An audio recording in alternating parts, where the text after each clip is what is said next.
women are constantly asked to be strong, to push, to persevere. We are seen as invincible, superwomen, ride or dies. But who is riding for us? Who is dying for us except us? Movements like Black Lives Matter have had men at the forefront of the lines in people's minds. But what people fail to remember is that Black Lives Matter was created by Black women. So to ignore us is to ignore the value we bring to these demonstrations. Our lives matter just as much, and yet we are being treated as second class, not only by those outside of the movement, but those within it too. There have been countless stories of Black women having their authority undermined during these recent demonstrations. This is not how we achieve justice. I have seen on social media recently that some Black men think that the only women they need to take care of are the ones in their family.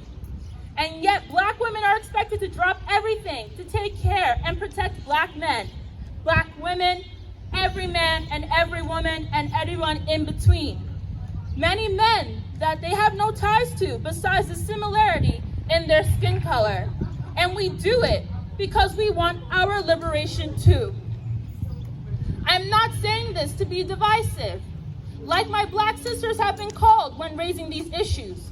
I am saying this because the Black men that say Black Lives Matter are the same men who turn around and degrade Black women, hitting Black women in the face with skateboards, throwing them in dumpsters, saying I could never love a dark-skinned girl.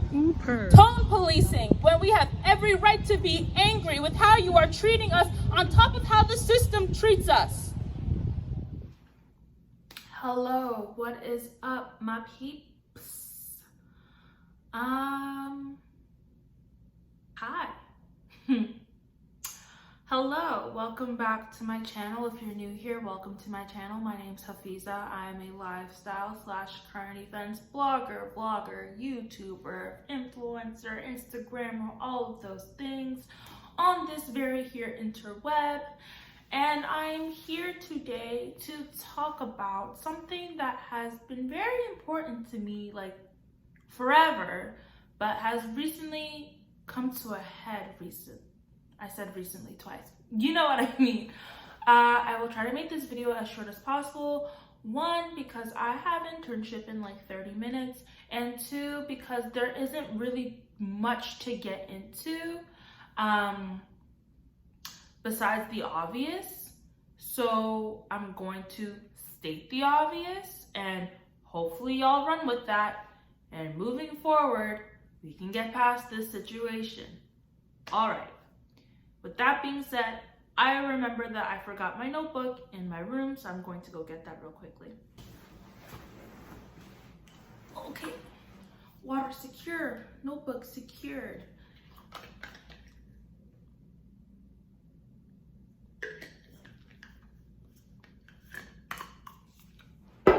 And with that, let's get started. Also, disclaimer, you see something white in my hair, it's leave-in conditioner. Don't pay it any mind. My hair has been wonky recently, but it's there. I know it's there. So, yeah. But yeah, let's get into this. So, as you may know, the internet all of a sudden cares about Black lives. Black lives started mattering in May of 2020. Woohoo! Amazing. With that, there has been a lot of conversations and a lot of calling in, calling out, teaching, educating, all of those things that has been happening surrounding Black issues, Black topics, and Black people. And yet, there still seems to be things that people don't get, no matter how many times they are confronted about it. They seem to not understand that what they're doing is wrong. And this is for all people. Like, I'm not just talking about non-Black people, I'm talking about all people, because there are some weak links that are perpetrating some of these things as well within the Black community. But basically, I am talking about the trauma of Black women being commodified, being used as a meme, being used as a funny talking point, a catchy caption, a song, etc., etc., etc. When this same energy is not given to Black men trauma or the trauma of white women or white people or whatever the case may be. It seems to mainly happen to Black women. And before anybody comes to my comments saying, yeah, well, all people face trauma, all people face trauma, blue, green, purple, chartreuse, whatever. I know that. Right now, I'm talking about Black women because it's Black women that have been getting this blatantly on a daily basis for years, but it's specifically right at this moment, these past couple of months too. Black trauma has always been commodified. It has always been used as clickbait. The countless of videos that we've seen of shootings and police brutality on our feeds, it's been inundated all over social media. And people say it's to spread awareness, but it's really triggering. It is very triggering to continue to see those types of videos every day, especially if you're a Black person. Not only that, but it's also causing some sort of desensitization amongst people. People start to see this thing as a norm. And while it is a norm in our society of like police brutality and the harm against Black people, what we're trying to do is to combat that. And for you to continuously just circulate videos, it makes people desensitized to these videos. They're less likely to click on these videos, and they're less likely to want to learn about these issues because they're like, oh, another shooting happened. Oh, another police brutality case happened, as if it's something that's a minor inconvenience and not something that is a matter of life and death. When you look into the commodification of Black trauma, you get into the microcosm or major macrocosm, I guess we could say, of Black women trauma being extra commodified. I'm talking about screen grabs. I'm talking about sound bites. All of these things are done when it comes to Black women who are in pain, who are suffering, who are clearly like acting out of character.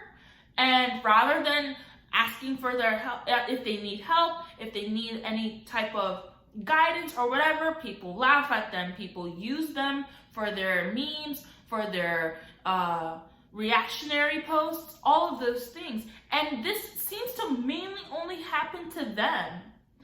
And it's really boggling my mind because it's like, why? Why do you feel as if our trauma is something that can be commodified? Why do you feel as if our trauma is something trivial enough to become a meme, trivial enough to become a quirky caption on your beach photos? Yes, I'm talking to all y'all girls and guys and everybody in between who's been going down to the shore recently, but talking about arrest the cops who killed Breonna Taylor in your caption. You're centering yourself in the narrative by posting yourself, but then putting her as a small caption. You're making yourself the big picture and making her a subtitle. That's not how this works. And not only that, you're doing that without giving any source of information for people to click on so they can actually take action in doing the things that we are asking people to be doing. You think you're spreading awareness with your quirky captions and your memes and your colorful words and letters and prints and graphics, but you're not. You're really not. What you're doing is causing a desensitization of Breonna Taylor's name, or any Black woman's name, or any Black woman's pain. That is not okay. Not at all. That's not the goal here. We want her name to be known. We want to say her name, but we also want to make sure that people know her name and associate it with action. Not associated with somebody who is a martyr, because she did not die for us. Not to be associating her name with another police brutality case. She's not just another police brutality case. Every single case that has happened is very significant, very important, and has happened in varying degrees. She's not just another statistic. None of those people were. Everybody has been fixing their mouths recently to say, we gotta protect black women, we gotta love black women, we gotta care for black women, but y'all ain't caring for us when it really matters. Y'all ain't caring for us when it really counts. Like, y'all will fix your mouths to say all of those things, but when it comes to it in the exact moment when we need you to do the things you're saying you're going to do, you don't do it. And then when black women get angry for y'all not living up to the things that you've been saying, y'all retaliate. I'm sorry. Are we the hypocrites or is it you? Hit dogs holler. If you know that you're doing what you're doing and what you're doing is good, don't say anything. But if you're reacting to black women getting angry at other people for not living up to the things that they've been saying, hit dogs holler. That means the shoe fits. That means you know that it's you that's the culprit. If you're not the culprit, you don't gotta say anything. You don't gotta prove anything. You don't. Prime example of this, Meg Thee Stallion. Meg Thee Stallion was recently in a shooting. Don't know all the details. People are saying Tory did it. Somebody said something else. I'm not gonna get into that. What I am focusing on, Meg Thee Stallion was hurt. A darker-skinned black woman in a male-dominated genre in music was hurt. A very, very sexually liberated, very free woman, very free black woman, darker-skinned black woman was hurt. And I'm saying these things specifically because it matters in this case. You want to know why? Because people have been making memes about her. People have been making memes about her shooting. People have been making jokes about her pain. Hi, I also wanted to point out, which is something that I didn't speak on in this video, the reason why I talked about the different things that she's a part of, from her sexual freedom to being her dark-skinned woman, is because she is in a male-dominated industry and she is a minority in that industry. Not only that, but because she has stronger features and everything of that nature, people are less likely to take black women like her seriously. So it makes it more likely for her to become a meme or to become ridiculed for her pain and her trauma. And that is all because she is a darker skinned, sexually liberated black woman in a male dominated industry. All of those factors lead up to what's currently happening right now to her. From black men to black women to white people to everybody. And black men, y'all are very weak links because you're the ones who will especially say that you care for black women and that you will protect us and everything like that. But then you go and turn around and make Megan a meme talking about how the doctor's gonna be all up on her butt when they're treating her. Like, is that really important right now? That's not important right now. She was shot. She could have died. We could have lost another young, up-and-coming artist to gun violence. And y'all want to talk about her butt. Y'all want to fix your mouths and say transphobic comments and ungender Meg just because she might have stronger features and she is a darker woman. Y'all want to say all of this, but it's protect black women, right? It's protect black women. It's care for black women. It's cherish black women, appreciate black women. Y'all only love us when we're taking care of you.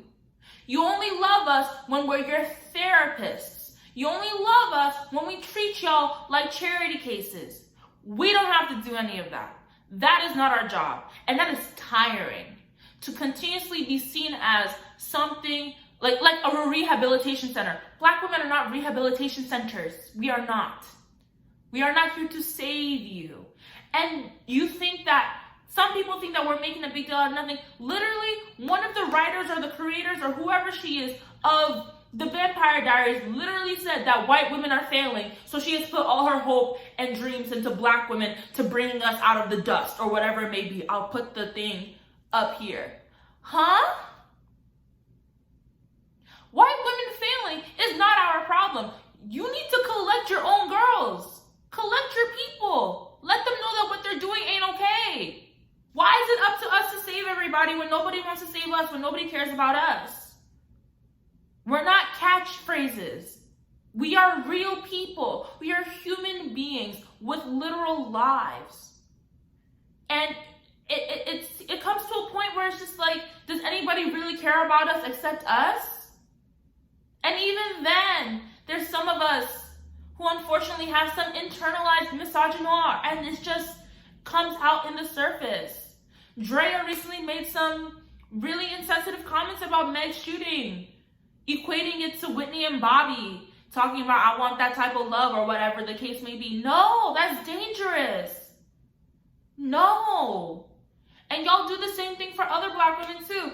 The Black China, I'm not a fan of her, but the amount of memes and screen grabs and GIFs that have come out of her trauma is bad.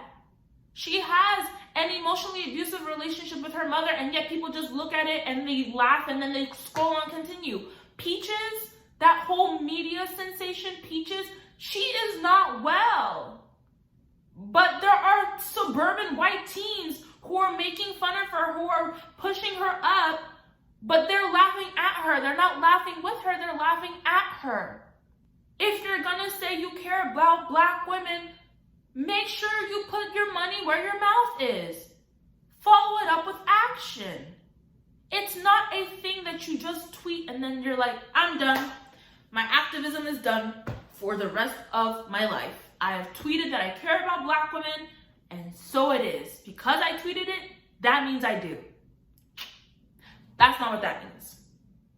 Just so you know, black women, we see these things that y'all be saying about us. Meg has been seeing the tweets and the memes and the comments that have been made about her, and she's spoken up about it. We see these things, and unfortunately, if we see it enough, we start to internalize it. And we start to think, does anybody care about us? Are we truly loved? Or is it all, or do we have to fend for ourselves? Do we have to fend for ourselves?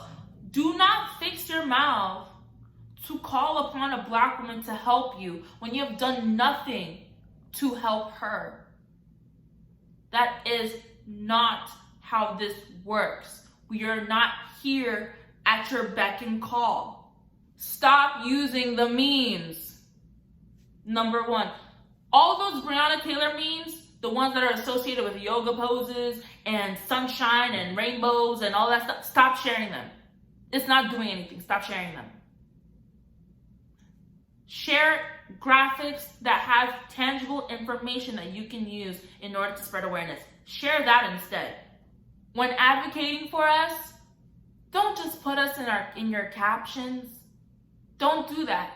Post a picture of the person you're talking about, unless you're worried about disrupting how your feed looks.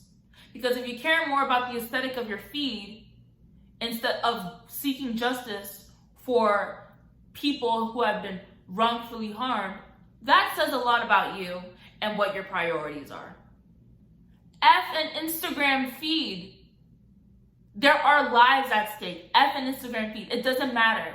Not at this moment. It does not matter. This might be a bit harder just because they circulate everywhere, but if you can, do your best to not use black women in pain as a sort of reaction GIF or reaction video or reaction photo, because that is in itself a form of digital blackfishing, which I will link articles to it about that stuff and links to Twitter threads and whatnot about that stuff down below, because I don't have all the information in my head to be able to share that, and that's a whole other separate entity. But I hope you can hear me because the vent's going off. But yeah, please, if you can, do your best to not use black women who are clearly in distress as reaction GIFs or reaction, don't do that, because it just, like I said, it's a commodification of our pain. And we don't get any benefits from that. No benefits whatsoever. So it would do a great service if you tried your best to not do that, especially if you are a non-Black person. That's all I have to say at the moment. All the photos that I've used will be credited in the description. I will have links to things in the description. And yeah, that's all. Please like, comment, subscribe, share everywhere, because there are definitely people who need to see this. If you want to get more information and I don't have it in the description box, feel free to hit me up. I'll be happy to share that. And yeah, I will see you very, very soon. Bye-bye.